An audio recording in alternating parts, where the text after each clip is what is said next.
Con el permiso del Morey Joseph Ami y del Shalia Immanuel y de todos los demás miembros de esta santa comunidad, es un honor para mí y para mi familia estar este Shabbat en un servicio de Torah tan hermoso acá en la ciudad de Puebla, la comunidad Aria y Yehuda. Permita el Eterno, como está escrito en la Torah, incrementarle 1000 veces más, tal como Él lo ha dicho, y bendecir a todas las miriadas de Israel en este día de Shabbat. Nos contenta haber conocido hoy un amigo, Ayer, ¿no? Ayer. Hashem esté contigo también, bendiga grandemente y guíe tus pasos. Baruch Hashem. Bueno, estamos en una porción de la Torah sumamente especial. Una porción conocida como la Parashá Noach, la segunda Parashá del libro de Bereshit.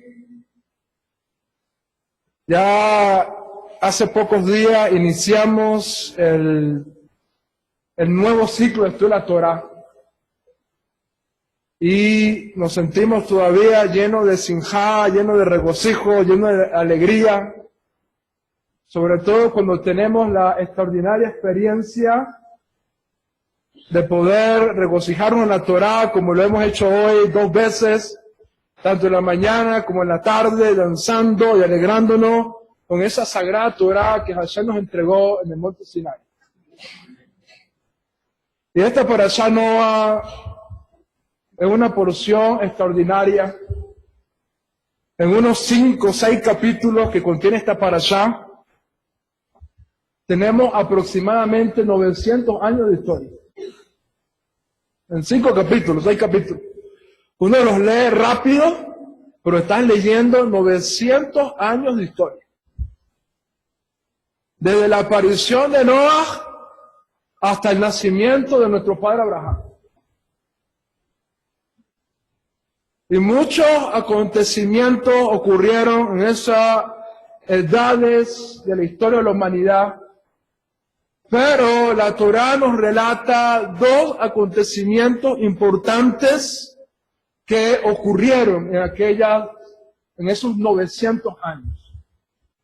¿Cuáles son estos 2 acontecimientos que ocurrieron? Número 1, con el que comienza la Parashá, la historia del Mabul, o de la catástrofe universal que ocurrió en los días de Noah, conocida en el mundo como el diluvio, el gran diluvio que llenó toda la tierra.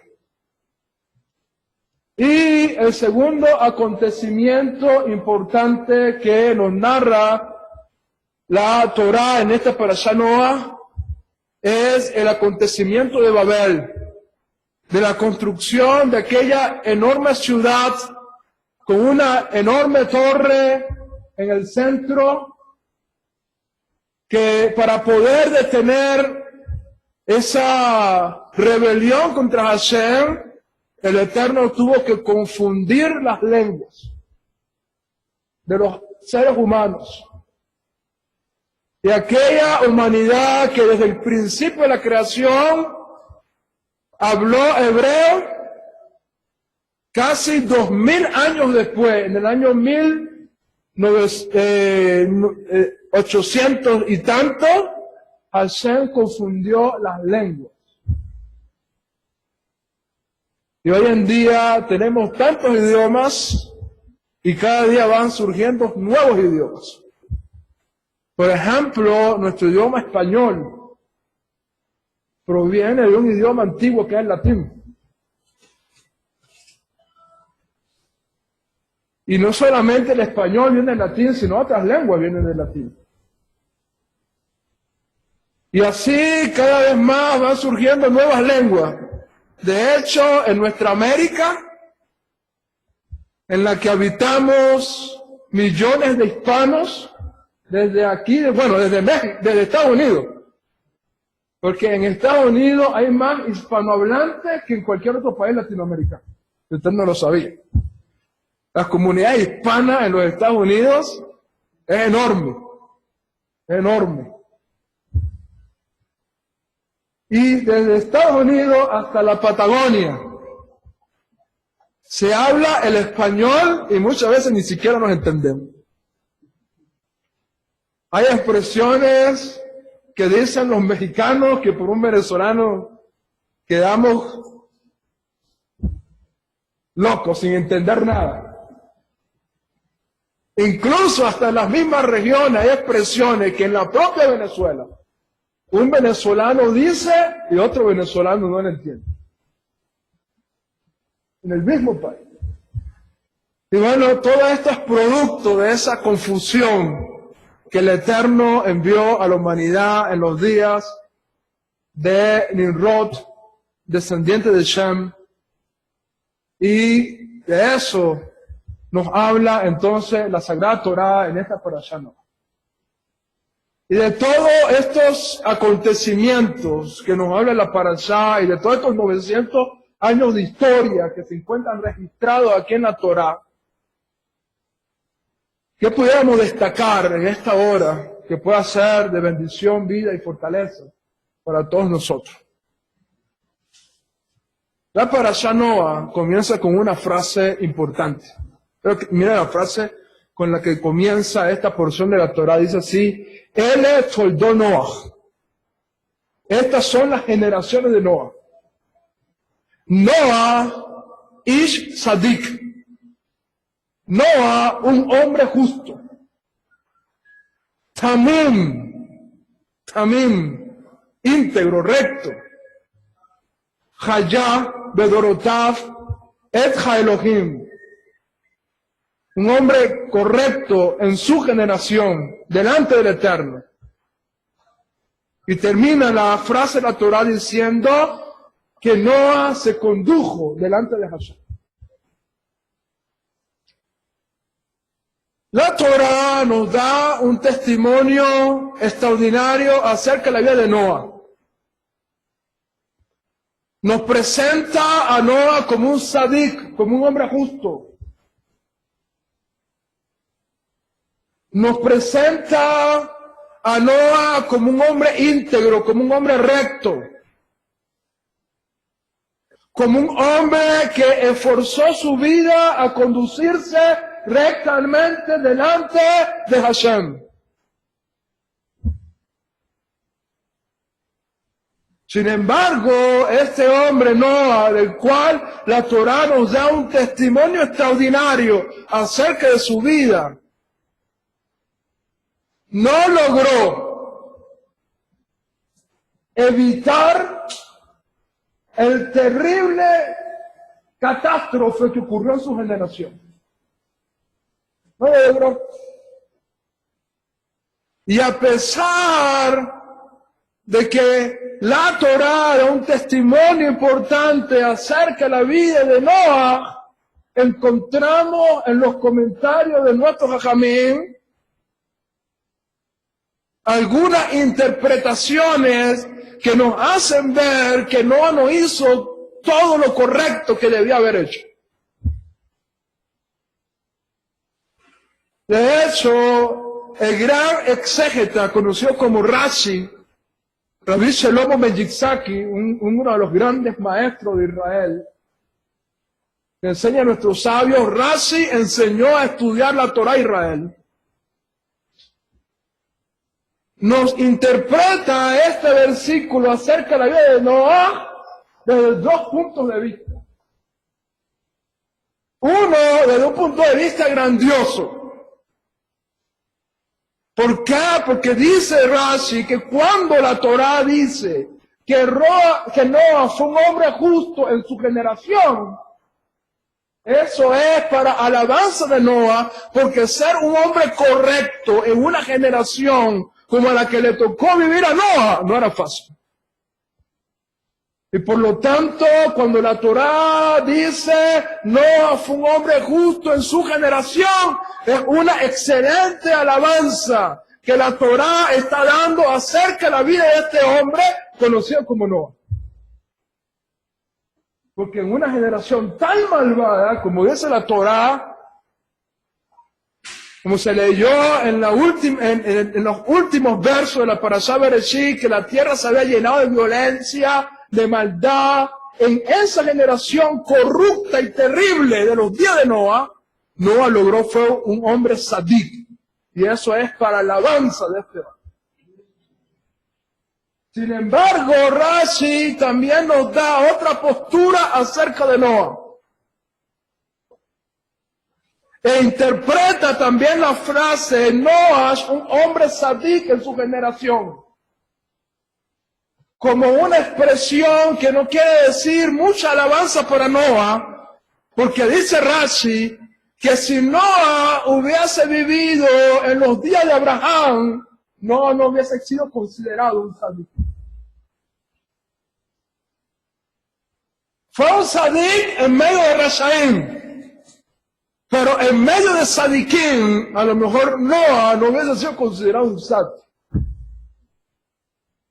Y por lo tanto, dice Rashi, que Noah no fue entonces ese hombre que se esperó que fuera. De hecho, hay un midrash que nos ayuda a entender esto. ¿Qué dice este midrash? Obviamente los midrashim son interpretaciones creando historias. ¿Ok? Un midrash no es algo literal. De hecho, el midrash no viene del nivel literal.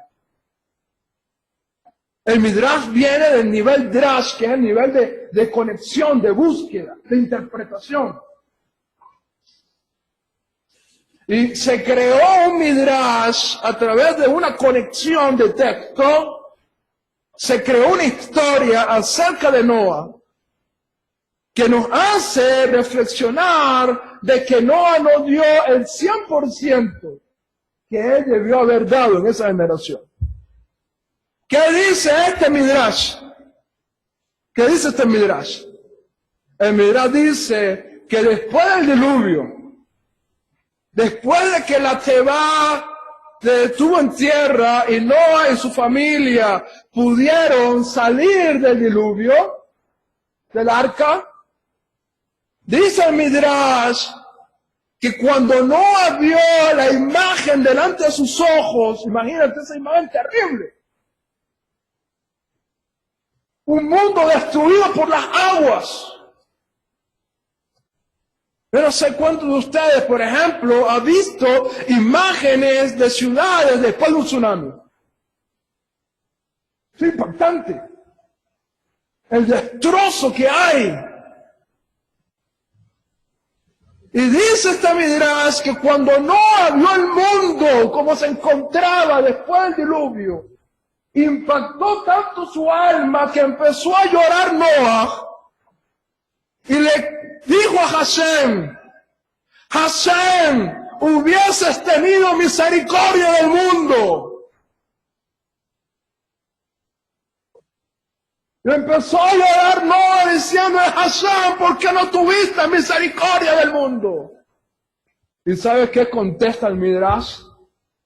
El midrash contesta que se escuchó un bat call, una voz celestial, que le dijo, tonto pastor,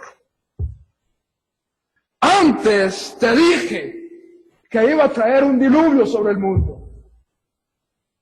Y ahora que el mundo está destruido, ¿clamas? Si te lo dije, era para que hicieras algo, pero no lo hiciste. Ahora es que vas a clamar delante de mí. Tuviste la oportunidad de clamar y de evitar esta catástrofe, pero no lo hiciste. Y cuando entendemos este midrash, entonces vemos que aunque ciertamente Noah fue un hombre justo, un hombre correcto, en su generación, Noah debió haber hecho más para cambiar y transformar su generación. De hecho, uno se pregunta, ¿Por qué Hashem tuvo que esperar tanto tiempo para comenzar el proceso de restauración del mundo? ¿Por qué tuvo que esperar hasta los días de nuestro padre Abraham? Abraham nació en el año 1948 de la creación del hombre. ¿Por qué Hashem esperó 1948 años para comenzar el proceso de restauración del mundo?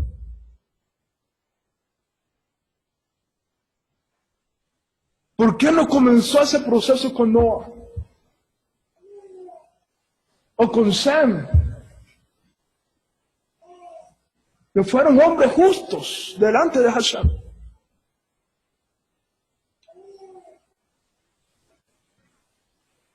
¿Por qué Noah y por qué Sem, hombres justos, no pudieron evitar el diluvio? De hecho, no pudieron evitar la rebelión de la humanidad contra Hashem en los días del Nimrod.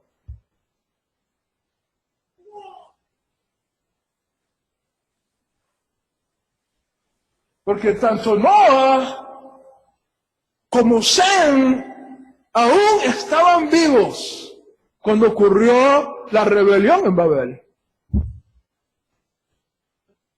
De hecho, según la tradición de nuestros ancestros, Sem vivió hasta los días de nuestro padre Jacob.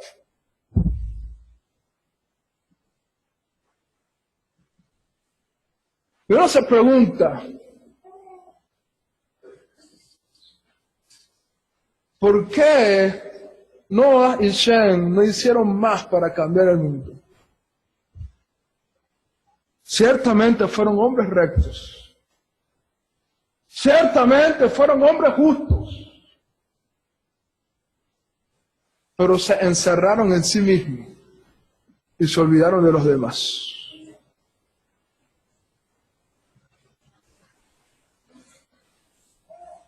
Velaron por sus vidas, pero no velaron por los demás. Cuidaron sus vidas, pero no cuidaron a los demás. Ni siquiera a sus propios descendientes.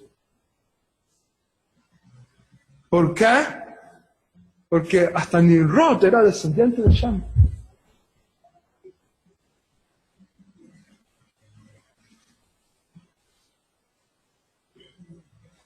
Se olvidaron del mundo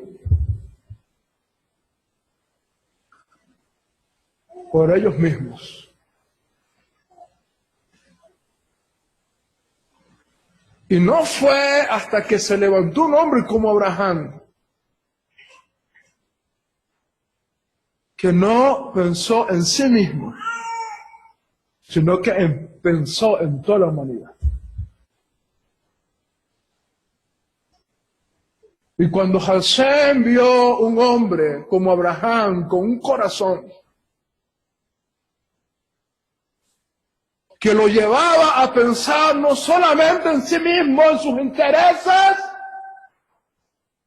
sino en toda la humanidad, en todo el mundo.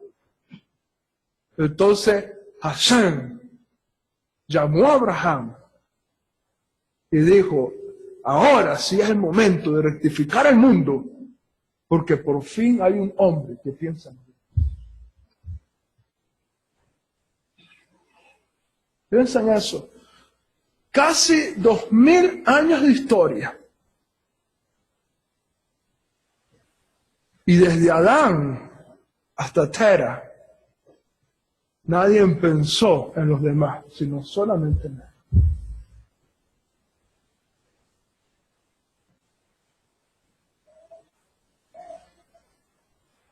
Desde Adán hasta Tera, vemos a hombres justos levantándose, pero que pensaron solamente en ellos y no pensaron en ellos.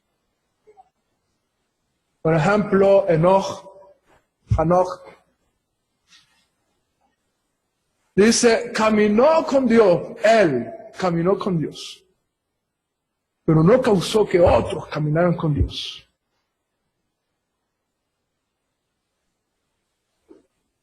Noah, Itzadik,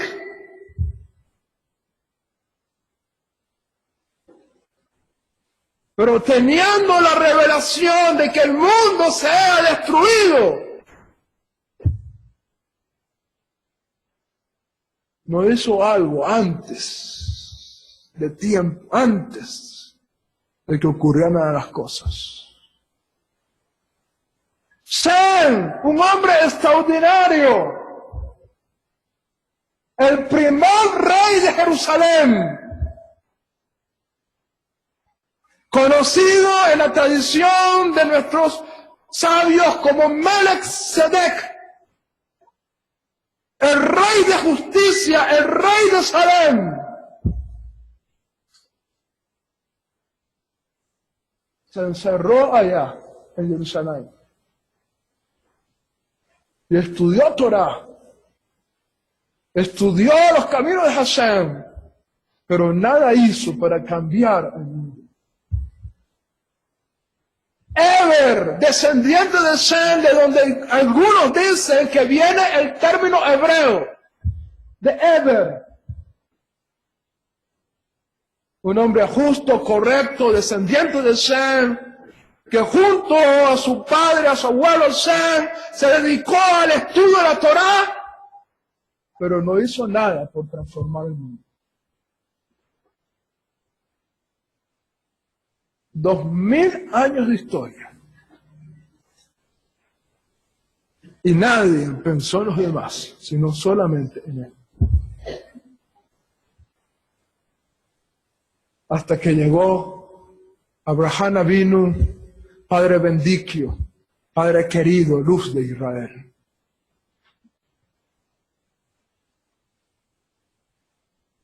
Un hombre que se atrevió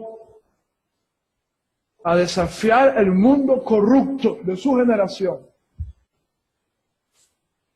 para hacer algo, para transformar y cambiar esa generación que le tocó vivir.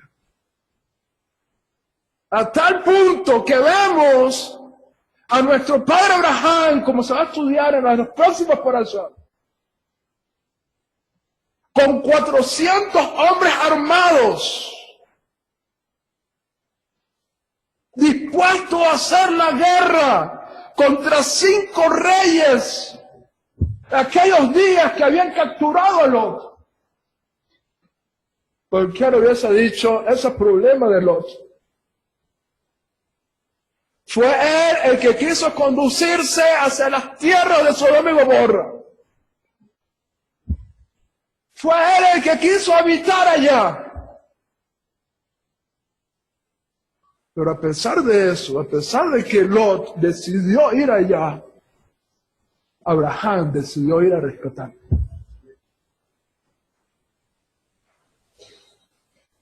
Y de esos 400 hombres que tuvo Abraham con el propósito de rescatar a Lot, dice la Torá, almas que él había adquirido. Y dice nuestro sabio, cómo Abraham adquirió esas almas. No las adquirió con dinero, no eran esclavos comprados en dinero. Eran hombres que fueron adquiridos por Abraham al conocimiento del Dios de Israel. ¿Por qué? Porque cada persona que tenía un encuentro con nuestro padre Abraham Avinu le hablaba de Torah. Y trataba de ganar su corazón al Dios de Israel. A tal punto que Abraham logró adquirir 400 talmidim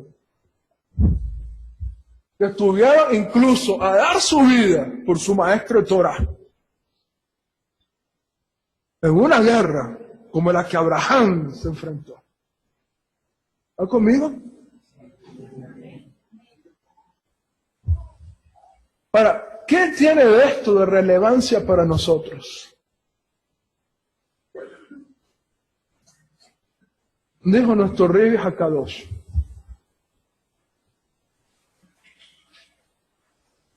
que la generación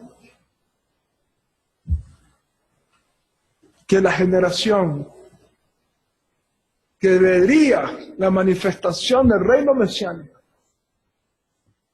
sería una generación con una frase extraordinaria que dijo nuestro santo maestro, que nos conecta con esta parashá, porque dijo el Rebbe Hakadosh: como los días de Noé.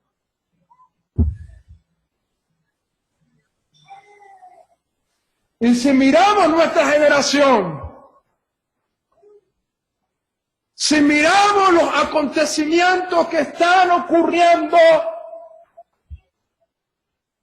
en nuestra generación, nos daremos cuenta que los días que tú y yo estamos viviendo son precisamente como los días de Noé.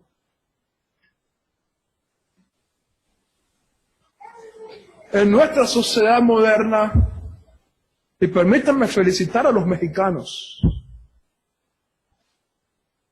he visto manifestaciones en México en contra del matrimonio homosexual.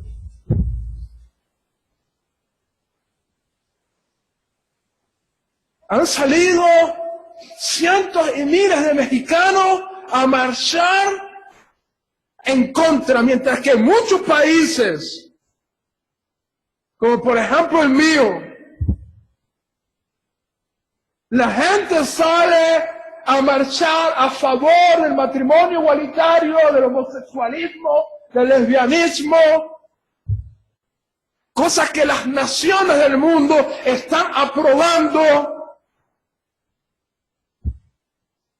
Aquí hay un pueblo que se está resistiendo a eso. No sé si es el machismo mexicano o qué será, pero lo cierto es que se están resistiendo contra terrible pecado. Hace unos días leí una noticia de que una joven argentina fue violada y asesinada de una manera terrible. Se levantaron manifestaciones en Argentina en contra de ese hecho terrible, pero utilizaron eso para aprovechar a manifestarse y pedir también a favor del aborto. Que una mujer tiene derecho a, si no quiere estar embarazada, quitar la vida del ser que está formando. ¿Qué tiene que ver el aborto con el asesinato de esa muchacha violada y asesinada de una manera terrible en la Argentina? Pero los movimientos sociales, aprovechando eso, en esas manifestaciones contra ese crimen terrible, pidieron qué cosa, el aborto, el matrimonio igualitario y un montón de cosas, que lo que hace es hacer que el mundo no sea correcto delante de Dios. Y todavía tenemos la imagen de cuando la Casa Blanca por un día dejó de ser blanca y fue alumbrada con luces del color del arco del pacto. Imagínate, toma el arco del pacto, la señal que Hashem colocó en los cielos para recordar del pacto con el hombre y no destruirlo. Esa señal del pacto lo toman estos movimientos como bandera para pedir el matrimonio igualitario. Y la Casa Blanca hace un año atrás se vistió de colores para celebrar Porque el Senado aprobó de que el matrimonio homosexual debe ser permitido en los Estados Unidos y aún un ministro del culto no puede oponerse a ello. ¿Por qué razón? Porque en Estados Unidos los ministros del culto tienen autoridad del Estado para que sus matrimonios sean legales ante el gobierno. En Estados Unidos tú puedes ir a un pastor y casarte con el pastor y no tienes necesidad de casarte ante una autoridad civil. ¿Por qué? Porque el pastor tiene autoridad por el Estado para poder casar a alguien. Ya ese matrimonio, ese certificado dado por la iglesia o por la sinagoga o por cualquier ente religioso, si está debidamente inscrito en las leyes de Estados Unidos, ese certificado es válido ante el gobierno. Eso no ocurre en nuestros países latinoamericanos, donde hay separación de poder entre el poder religioso y el poder civil. Y esto está causando que aún pastores cristianos que quieren oponerse a casar a un homosexual puedan ser llevados a un tribunal de justicia. A un tribunal. Son demandados por no permitir que dos almas se amen. Ahí.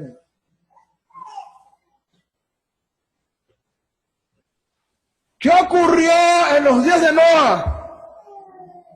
La tierra se llenó de Hamás, violencia.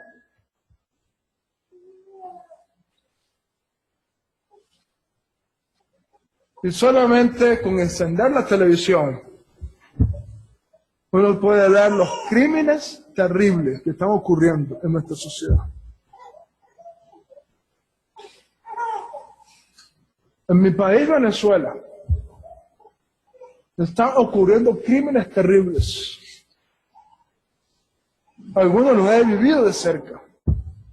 Y puedes hacer, guardar a todos nuestros familiares, a todos nuestros seres queridos. Pero he vivido crímenes terribles de cerca.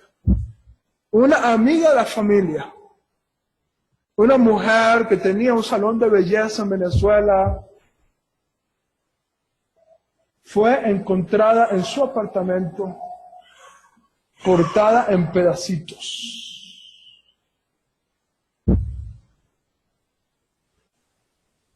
La secuestraron en su propio apartamento, la violaron, la robaron, la asesinaron y la cortaron en trozos.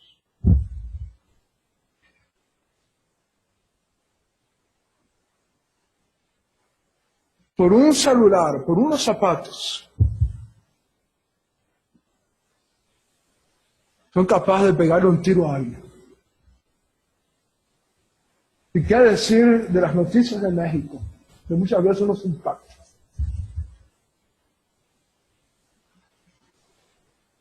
La tierra se está llenando de violencia como los días de Noa. Como los días de Noa.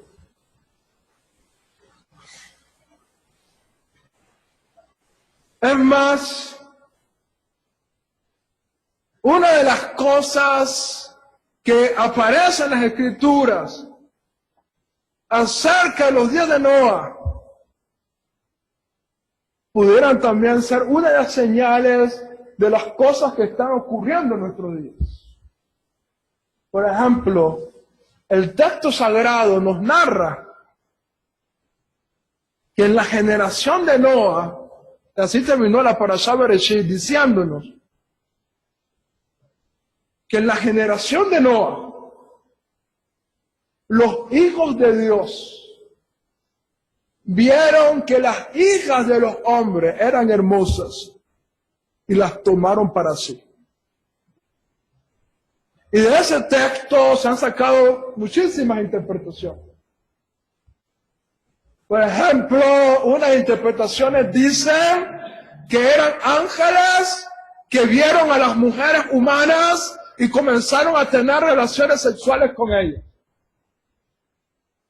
La verdad que yo no me apoyo en esa interpretación, porque nuestro Santo Maestro dijo que cuando nosotros estemos en el reino mesiánico, seremos como los ángeles que no se casan ni se dan en matrimonio. Por una simple razón, no tienen deseo sexual.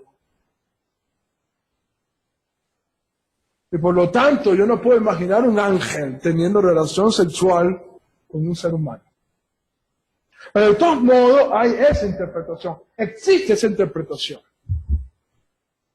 Otros, como por ejemplo Rashi, dice de interpretar ese texto que los hijos de Dios se refieren a los hombres de la alta sociedad, es decir, los reyes, los dignatarios. Es como decir al príncipe, no estoy mucho metido en la farándula de los príncipes, ¿okay? Pero sé que hay príncipes hoy en día. En España, en Inglaterra, ¿okay? Hay príncipes. Vamos a suponer, el príncipe Fernando mire a una campesina. Es la interpretación que da Rashi. Los hijos de los dignatarios vieron a las mujeres campesinas y se casaron, las tomaron. Y eso no le agradó a Hashem. Una interpretación de Rashi respetuosa, pero hay otra interpretación donde habla de que los hijos de Dios es una referencia a los descendientes de Set, que era una descendencia justa, de hombres justos, y vieron a la hija de los hombres, es decir, a la hija de Caín, que era una descendencia pervertida. Y los hombres justos comenzaron a irse por no lo que dice el proverbio. ¿Por qué? Porque el proverbio dice, falsa es la gracia y vana es la hermosura. La mujer que teme a Hashem es la digna de alabanza. Pero los hombres justos de aquella generación se fueron tras la hermosura de las mujeres corruptas y las comenzaron a casar entre sí, y por lo tanto comenzaron a ocurrir lo que llamamos desde el punto de vista religioso como yugos desiguales. Es decir, un creyente casarse con una persona que no busca a Hashem, sino que busca a la Guadalupe y cosas de esas. Y dice acerca de eso, Rav Shaul de Tarso, ¿qué relación hay entre la luz y las tinieblas? ¿Qué relación hay entre el Beit HaMikdash y el templo de los ídolos? Ninguna. Y hoy en día vemos a miles y millones de creyentes cometiendo el error de pensar, Dios va a cambiarlo. Yo voy a orar para que Dios lo transforme. Y terminan juntándose matrimonios desiguales. Y desde el punto de vista del texto bíblico, eso no le agrada a Dios. ¿Cuántos solteros y solteras hay aquí? ¿Hay algún soltero? ¿Todos están casados? Aquí hay uno se levantó la mano, aunque ya está enganchado ya. Uno por aquí, bueno, hay poquitos solteros. Aquí hay una mujer soltera. Ahí hay otro. No cometan el error que cometieron en los días de Noah los hombres justos y las mujeres justas, tomando a hombres y a mujeres no justas. Porque eso no es bueno delante de Hashem. ¿Está conmigo? Por lo tanto, los acontecimientos que están ocurriendo delante de nuestros ojos nos hacen ver que nuestra generación es como la generación de los días de Noah.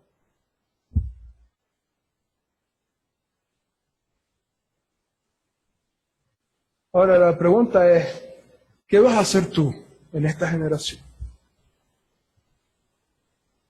¿Vas a cometer el mismo error de Noah?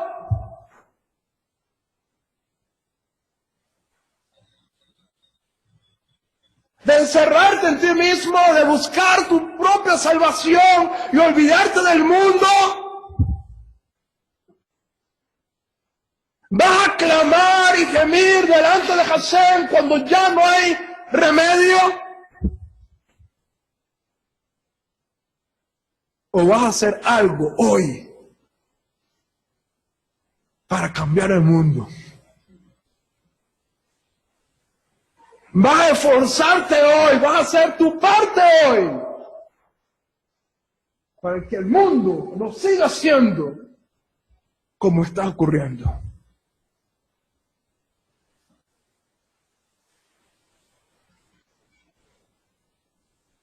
Está escrito en nuestra Mishnah Netzarita. Las cosas que ocurrieron para amonestarnos a nosotros, a los cuales nos ha alcanzado el fin de esta edad presente.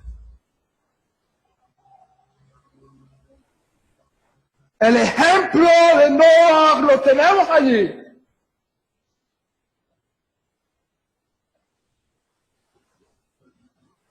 Para que aprendamos de su error.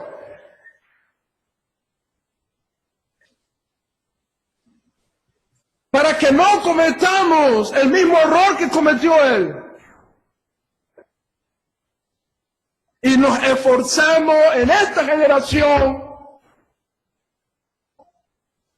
para causar de que el mundo sea mejor. De hecho, en esta parashá Noah tenemos un texto extraordinario que ya la Torá venía narrándonos en la parashá pasada y nos lo repite en esta parashá para que no perdamos la esperanza. Después del diluvio, después de la destrucción del mundo, después de que todo ocurrió como se nos narra en la parashá, Hashem hizo un pacto con Noah. Hashem hizo un pacto con Noah y como nos recordaba muy bien esta mañana en Moreh Yosef Ami, estas 7 leyes noágidas que fueron dadas al hombre para que pueda vivir una vida recta y correcta delante de Dios. En ese pacto que Dios hizo con Noah, leemos algo que nos da esperanza para entender lo que tenemos que hacer para transformar y cambiar el mundo. Es lo que dice, por ejemplo, en Bereshit capítulo 9.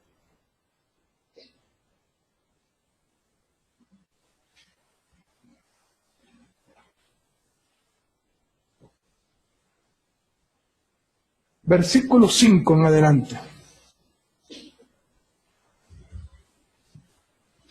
Vamos a leer el versículo 4. Génesis, Bereshit, capítulo 9, versículo 4 hasta el versículo 6. No obstante, carne con su vida, su sangre no comerán. Pero solamente a vuestra sangre, a vuestras vidas, reclamaré de mano de todo animal, lo reclamaré. Y de mano de la persona, de mano del hombre, hermano, reclamaré la vida de la persona. Y dice el verso 6. Quien derrame la sangre de una persona, por la persona su sangre será derramada. Y termina el verso diciendo, porque con imagen de Dios hizo Hashem al hombre.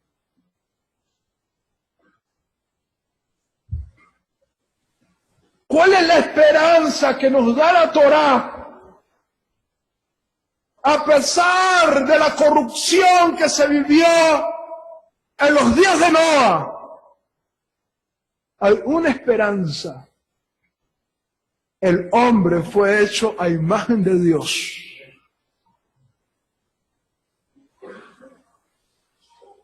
El hombre fue hecho a imagen de Dios. ¿Y qué significa ser hecho a imagen de Dios? No significa tu aspecto físico. Porque Dios no tiene aspecto físico. Uno de los principios de fe del judaísmo reza que Dios no tiene aspecto físico ni forma corporal. O como lo dice nuestra Mishnah Netzarita, Dios es espíritu. Y por lo tanto no tiene ni aspecto físico ni forma corporal.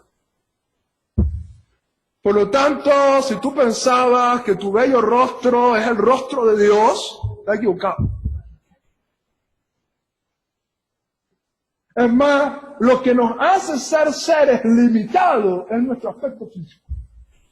Pero tú tienes dos ojos y tus dos ojos te limitan tu visión. Por más que sean grandes esos ojos, tu visión está limitada. Yo no puedo ver lo que está ocurriendo detrás mío. Porque mis dos ojos limitan mi capacidad. Mis dos manos me limitan. Mis dos piernas me limitan.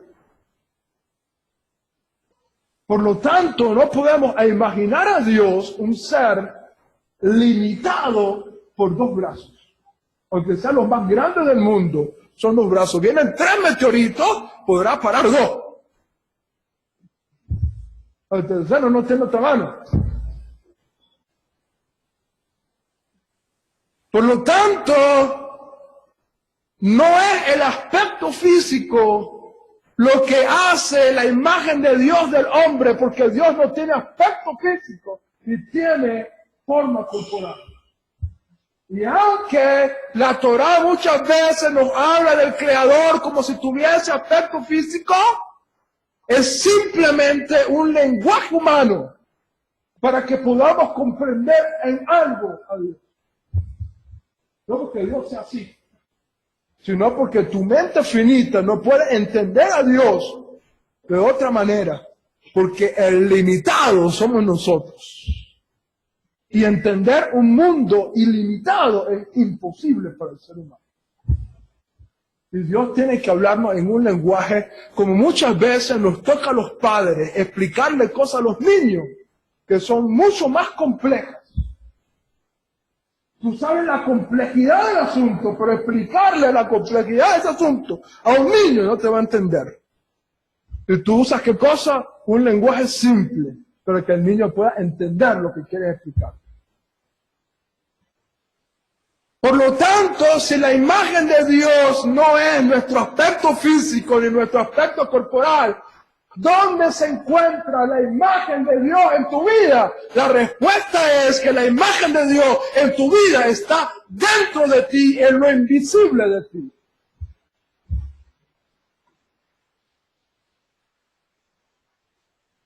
En lo invisible de ti. Y por lo tanto, si Dios es perdonador, tú también tienes la capacidad de perdonar, porque fuiste hecho a imagen y semejanza de Él. No digas, yo no puedo perdonar. Porque cuando tú dices, yo no puedo perdonar, estás diciendo, no tengo la imagen de Dios en mi vida. Si Dios es capaz de perdonar las iniquidades, tú también, que has sido hecho a su imagen y a su semejanza, tienes la capacidad de perdonar a otros.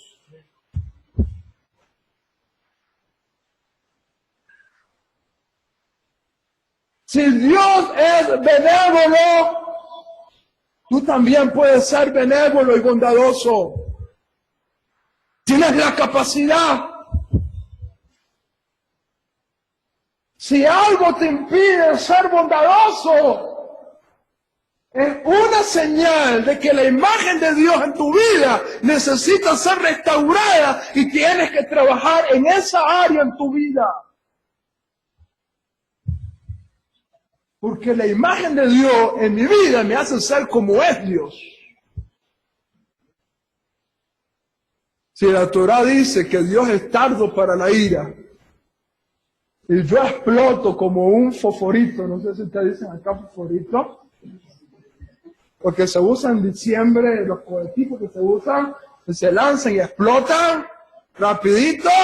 Si tú explotas así rapidito de ira, hay algo en la imagen de Dios en tu vida que tiene que ser arreglada.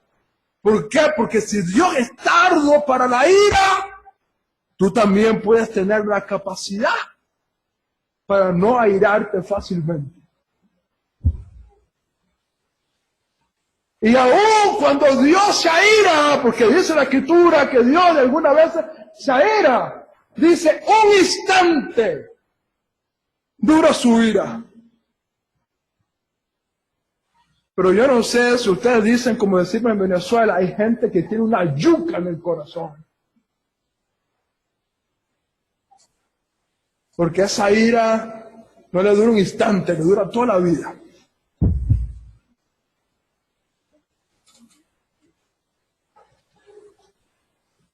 Si te airas, un instante debe durar tu ira. Porque tienes la capacidad. Fuiste hecho a imagen de Dios. ¿Está conmigo? Y por lo tanto, amados, la parábola de Noa nos viene a decir a nosotros, tenemos un trabajo grande. Y ciertamente ese trabajo tiene que comenzar conmigo mismo, pero no encerrándome en mí mismo, sino también dispuesto a ser instrumento de Dios para la transformación de los demás. Trabaja tu vida, perfecciona tu vida, intenta cambiar los rasgos negativos que se encuentran en tu alma. Intenta transformar los rasgos negativos que hay en ti, pero también disponte en las manos de Dios para transformar esta sociedad. Hagamos algo para cambiar el mundo. Sí, quizás tú digas, porque yo intente ayudar a cambiar a otro, el mundo no va a cambiar. No importa. Haz tu parte. Y tú darás cuenta delante de Dios por tu parte. Porque Dios ha puesto en ti capacidades. Dios ha puesto en ti habilidades. Y de todas esas cosas darás cuenta delante de Él. Dios te va a decir, ¿qué hiciste con todas las capacidades que te di? ¿Qué hiciste con todas las habilidades que te di? Darás cuenta de ellas delante de Hashem. Darás cuentas de ellas delante de Dios. Utiliza todo el potencial que Dios te ha dado para hacer que este mundo sea un mundo mejor. Para la gloria y honra de Hashem. ¿Se nos acabó el tiempo ya?